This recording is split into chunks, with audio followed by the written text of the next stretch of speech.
Her uncle excused himself from the Thanksgiving table, said he needed to use the bathroom, and came back 7 minutes later without a word.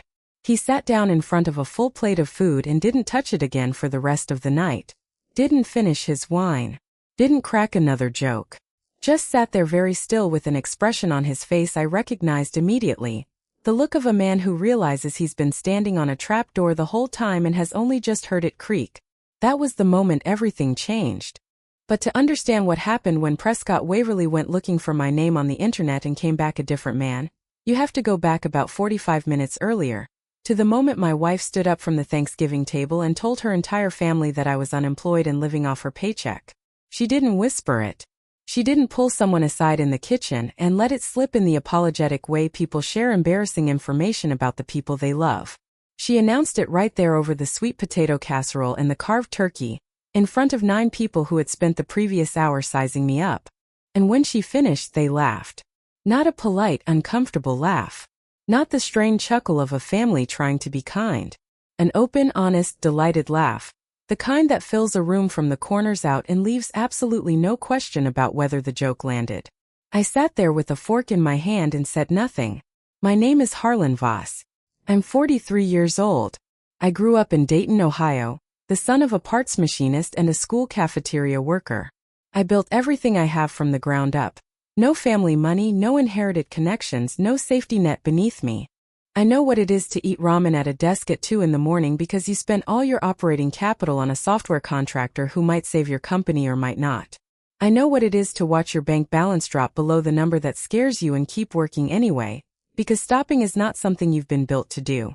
3 months before that Thanksgiving dinner in Scottsdale, Arizona, I sold my second company. A data infrastructure firm I had grown from 4 employees in a rented office above a dry cleaner in Columbus to a team of 61 people across 3 states. For a number that made my attorney, a woman who has handled hundreds of these transactions and has seen every kind of outcome, go quiet on the phone for a long moment before she said very carefully, "Harlan, do you understand what this means for you?" I understood.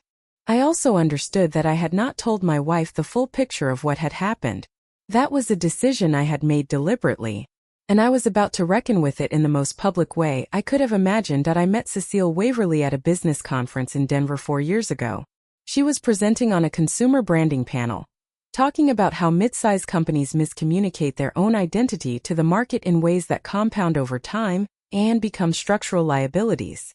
She was good at it, precise and funny in the way that signals actual intelligence rather than performance. She had the room's attention without obviously trying to hold it, which is the harder skill.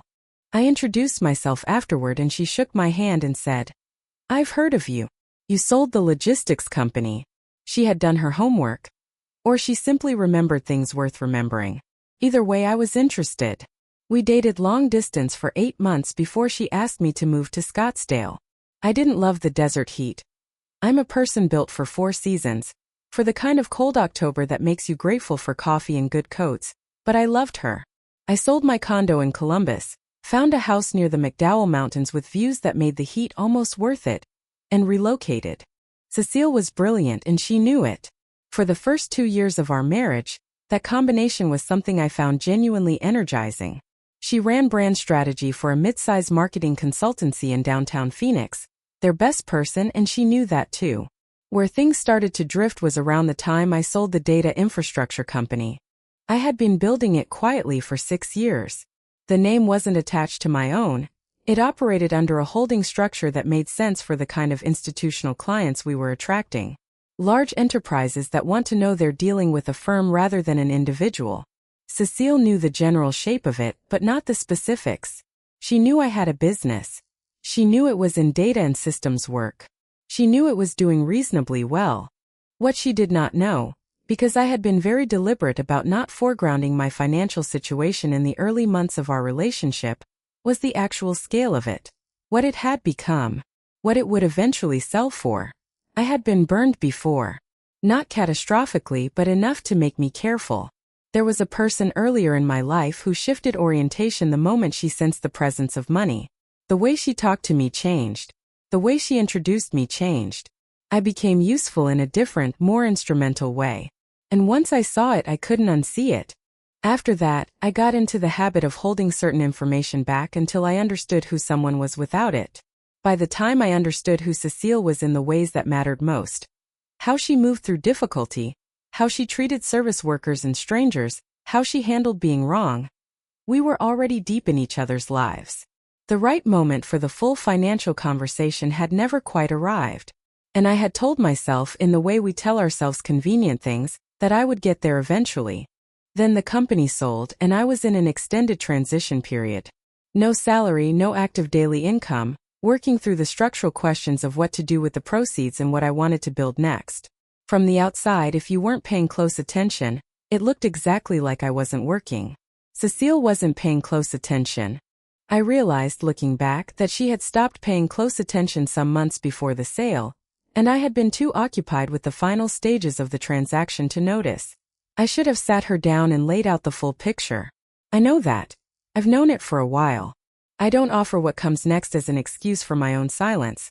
But something small and watchful had been monitoring how Cecile talked about money, about status, about what the people around her had and what they didn't. How much of her self-conception was built on professional comparison. I wasn't quite ready to hand her that information until I was certain of what she would do with it. Thanksgiving answered that question more completely than I had bargained for. The Waverly family gathered every year at the home of Garrett and Nain Waverly in Scottsdale's McCormick Ranch neighborhood, a community in the northeastern part of the city where the streets wind through landscaped common areas and the houses are built in that particular southwestern style that looks effortless and costs a significant amount. Garrett had spent his career in commercial real estate development, not the splashy kind that gets into magazine profiles, but the steady kind that builds genuine wealth over time. Nain ran a boutique interior design firm that worked primarily with the clients Garrett's developments brought into the market. They had built something together that was self-reinforcing and durable. They were comfortable in the way that people who have never had to perform comfort are comfortable. It wasn't a display. It was just the baseline. The rest of the table, Cecile's older brother Tanner, who sold commercial HVAC equipment and had the good-natured bluntness of a man who had spent 20 years closing deals over unremarkable lunches. Tanner's wife Brianna, a dental hygienist who was the most observant person at the table and said the least, which in my experience usually means something. Cecile's younger sister Paige and her husband Devin, who worked in residential mortgage and had approximately 3 jokes in rotation that he showed no signs of retiring. And at the far end of the table, the figure who would become the pivot point of the entire evening, Prescott Waverly, Garrett's younger brother. 68 years old, silver-haired in the way men are silver-haired when they've decided silver is distinguished rather than old. He had built a chain of commercial laundry service contracts across the Phoenix metro area, grown it to a meaningful size over 2 decades, and then sold it. Since then he had occupied himself with advisory board positions and the particular activity of men who have succeeded in business and retired from it, the activity of having opinions loudly and confidently about other people's choices. He came at me early, shook my hand with the evaluating grip firm, held just a beat longer than casual, the kind of handshake that is actually an inquiry, and said, "So you're the one Cecile married. What is it you do?" I told him I was in transition between projects and working on some consulting in the data space. He nodded the slow nod of a man categorizing information. Asked what kind of data. I explained, infrastructure, systems, architecture, organizations that have outgrown their original data environment. He didn't fully understand, which is fine. It's a technical enough space that plain English only gets you so far. So he filed me somewhere modest and pivoted to talk to Garrett about something in the Scottsdale zoning code. I watched him turn away and thought, that's fine. I truly had nothing to prove to Prescott Waverly. Or so I believed in those first 30 minutes.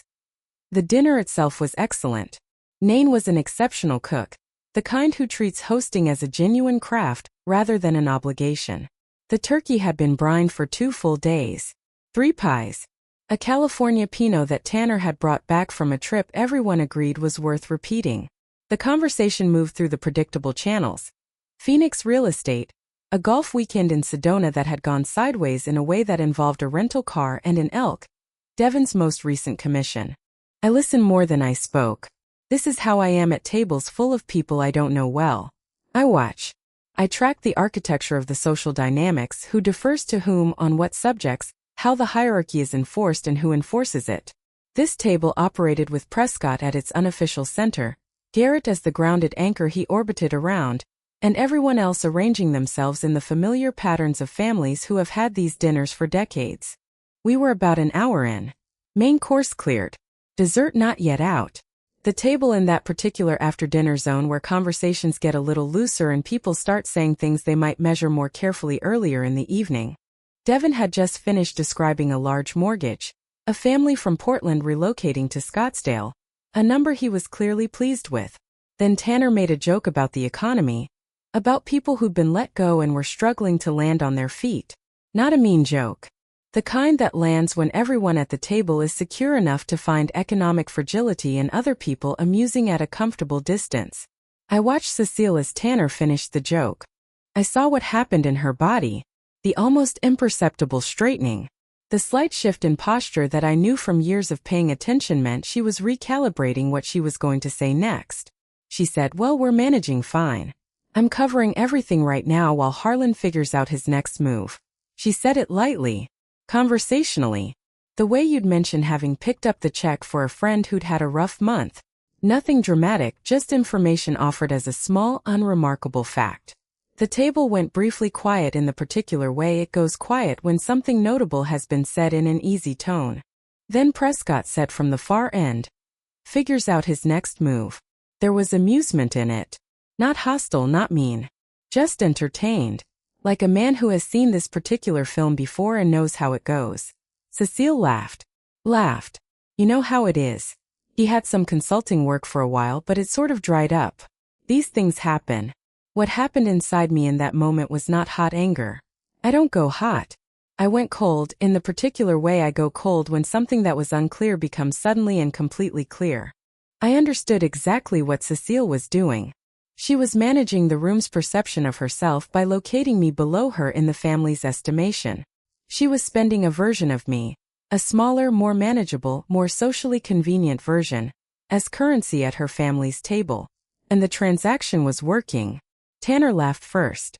Then Devin, with the genuine pleasure of someone who had been waiting for someone else to be the butt of the joke. Then Paige, following her husband. And then loudly, with the full easy permission of someone who considers himself the room's arbiter of what is funny and what is sad, Prescott laughed. "Figures out his next move," Prescott repeated. He glanced at me down the length of the table. "What's the plan, Harlan?" I met his eyes. My face was completely still. "Working on a few things," I said. "A few things," he repeated, in the tone adults use to affirm what a child has said without engaging with it seriously. More laughter. Comfortable laughter. The laughter of a table that has collectively decided it understands a situation. Garrett, to his credit, looked faintly uncomfortable and reached for his wine. Nain refilled glasses with the precise, gracious efficiency of someone managing the temperature of a room. Brianna said nothing and looked at the table. I noted that and filed it.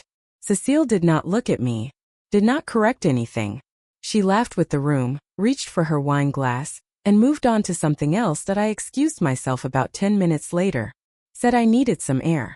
Walked out through the kitchen and onto the back patio where the pool sat glassy and still in the November evening, catching the light from the windows in long amber ribbons.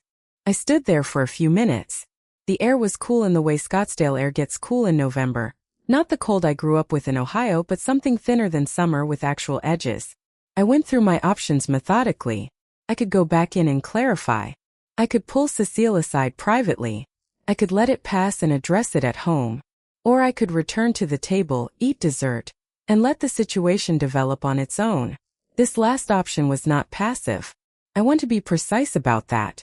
It was an active decision grounded in the same discipline I had applied to every significant negotiation in my business career. When the other party reveals their hand before you have fully committed your own position, you wait. You do not rush to correct them. You do not tip over your cards. You observe. You let the information accumulate until you understand the full shape of what you're dealing with. I went back inside. The pies were out.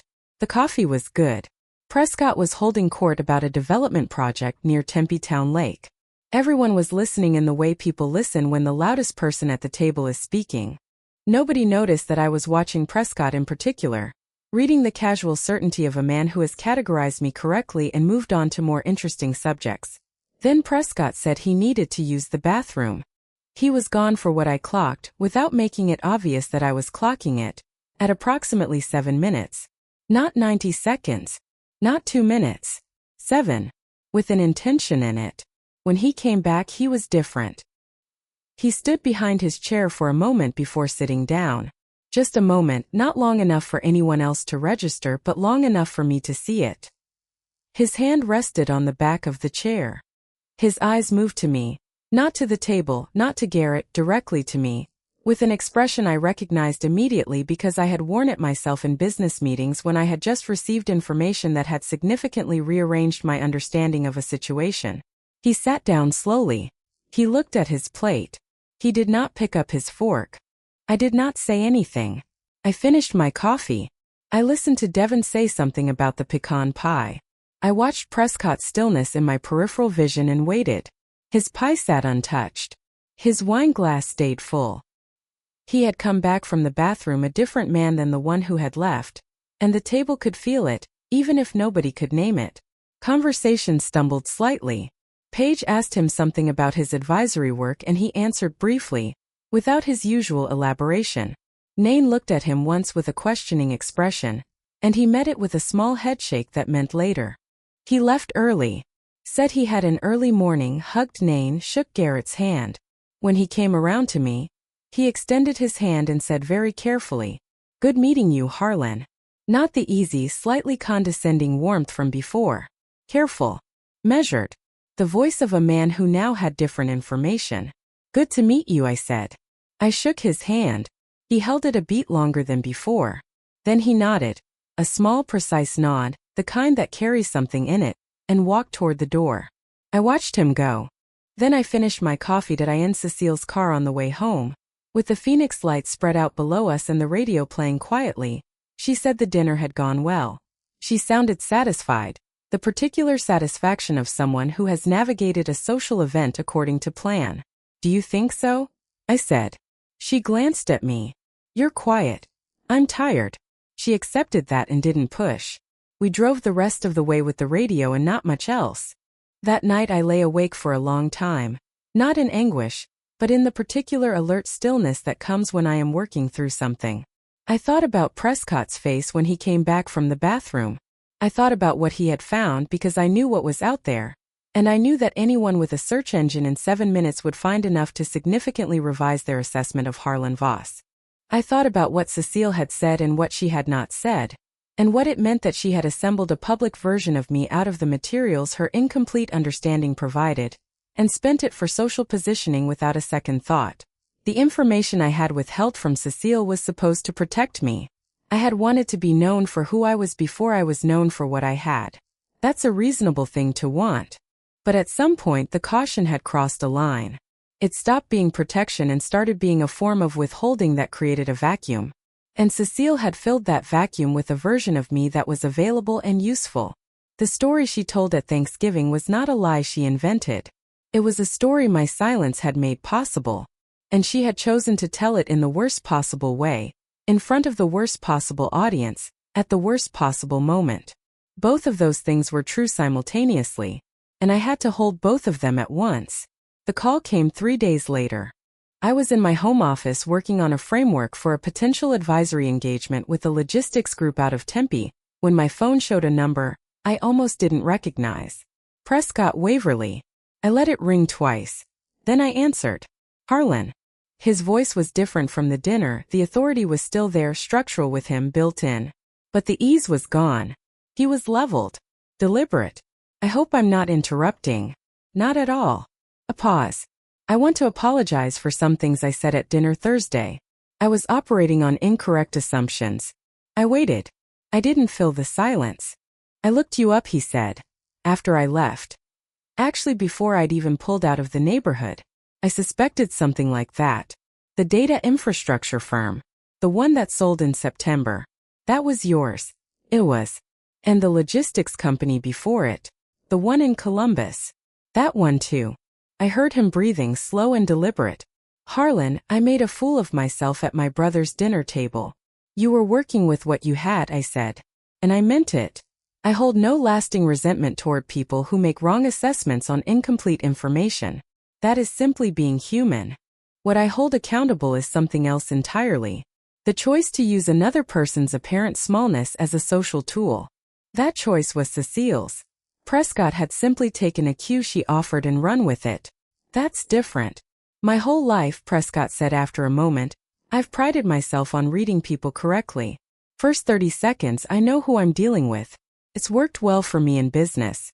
It led me badly wrong Thursday. It happens. I'd like to have lunch, he said. Seriously. Not family event small talk.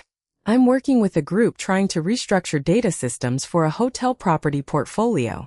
12 properties, mix of full service and limited service.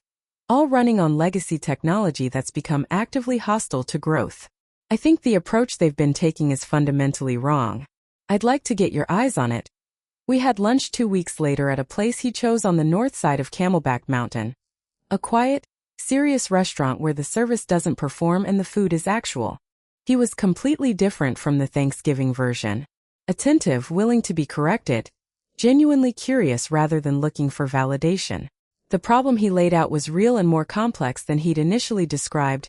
Legacy property management systems tangled up with accounting platforms tangled up with booking infrastructure, the whole arrangement calcified around business decisions that made sense 10 years ago, and had become structural barriers to everything they were trying to do now. It was exactly the kind of thing I found interesting. We talked for nearly 2.5 hours. At the end he said, I have to ask you something. Does Cecile know what you have? No. He was quiet for a moment. And she said what she said at Thanksgiving. She said what she believed to be true, I said. That's important to understand. She wasn't lying. She was working with a picture of me that I had allowed to be incomplete. And she preferred the version of me that fit neatly into the story she was telling at that table. The problem isn't the lie. The problem is the preference. Prescott looked at me for a moment. That's a harder thing to deal with than a lie. Considerably, I agreed. The conversation with Cecile happened on a Saturday afternoon in mid-December, 3 weeks after my lunch with Prescott. We were on the back patio, the way we often were in Scottsdale winters, when the temperature was actually pleasant. The McDowell Mountains sat low and brown in the distance. The sky was that particular shade of southwestern blue that looks like it's been adjusted for saturation. I laid everything out in full. The data infrastructure company, what it had become over 6 years, the team we'd built, the institutional clients, the sale price and structure, the holding entity and why I had organized it the way I had. The transition period and what that looked like from the outside versus what it actually was. All of it, in the order it happened, as clearly as I could present it. Cecile sat still the whole time. Smart people process information differently than other people. You can see it happen, the slight changes in expression as conclusions arrive and get checked and then integrated. She understood what I was telling her. And more importantly, she understood what it meant for what she had done at Thanksgiving. When I finished, the first thing she said was, "Why didn't you tell me this before? I was trying to understand who you were before I gave you information that would change how you saw me. I've had that experience before. I didn't want to have it again." She sat with that for a moment. "And Thanksgiving," I said. "You used a version of me. A version assembled out of what was available. You spent it in front of your family to position yourself. And they laughed. And you laughed with them. I didn't think it would. I know you didn't. That's part of what I've been sitting with. Silence. The pool making its small mechanical sounds. The mountains in the distance. Prescott called you," she said. Not a question. She had pieced it together. He did. What did he say? He apologized. He also described a consulting problem he's working through and asked for my perspective, which I gave him. She looked at me with something I couldn't entirely read. Some mixture of embarrassment and a deeper kind of reckoning. The kind that goes past this particular situation into the habits and needs that produced it. "I've been saying this to people," she said quietly. "Not just at Thanksgiving. To friends, to people at work. That you were between things and I was carrying it for now." She stopped. I needed to be the capable one. After my last relationship, after the way that ended, I needed to be the person who had it together. And with you being quiet about what was actually happening, it was easy to tell the story that made me look like I was carrying both of us. She stopped again. Then, That's not an excuse. No, I said. It isn't. But it's useful to know that I did not engineer a second reveal. I did not call the family and announce the correction. I am not interested in theater. Theater is for people who want the story to be about the moment of revelation, the climactic scene, the public reckoning. I wanted something that lasted longer than a scene. Cecile went to therapy. Not because I suggested it, she asked me if I had a recommendation which told me something that mattered, and I gave her one. The therapist she connected with in Phoenix worked with exactly the kind of pattern Cecile had identified in herself: the compulsive management of perception, the way status anxiety produces behavior that is genuinely hurtful even when the person producing it is not genuinely malicious. Cecile came back from the first few sessions looking different. Not fixed. Changed. There is a difference, and the difference matters. We had dinner with Garrett and Nain in February, quiet over food Nain made and wine Garrett had been holding. I laid out the same information I had given Cecile calmly, without asking for apologies. Simply correcting the record. When I finished, Nain said, "I want you to know that I had my doubts about the picture we were given.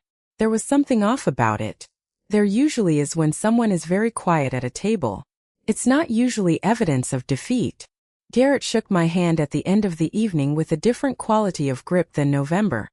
By spring, through the channels that family information always moves through, slowly in pieces carried by conversations that start as something else, the correction had reached everyone who had been at that Thanksgiving table. Tanner pulled me aside at Easter and said, with the direct bluntness I had come to understand was simply his nature, "I owe you one."